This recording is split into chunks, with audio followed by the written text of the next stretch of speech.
నలుగురు కలిసి నాలుగు రాళ్లను ఆడిన ఆటే గుర్తుందా?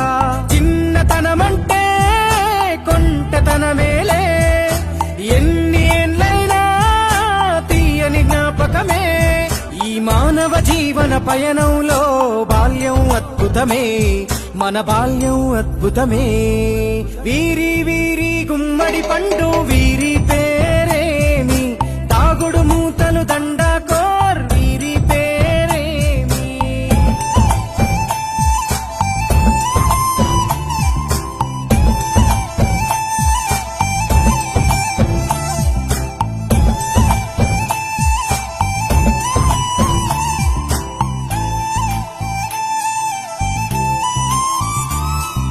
పంటలు పంచి దొంగను ఎంచి రేసాటాడితి మందరమే, రేగడి మట్టిని ముద్దగా చేసి బొమ్మరిల్లే కట్టితిమే. గద్దే వస్తాంది కోడి పిల్లేది, దస్తీ బిస్తాడి సెల్లెల్లలిసితిరి. సెల్లెల్ల బండి మా ఊరి బండి, ఎక్కంగరారండి మీరంతా రండి.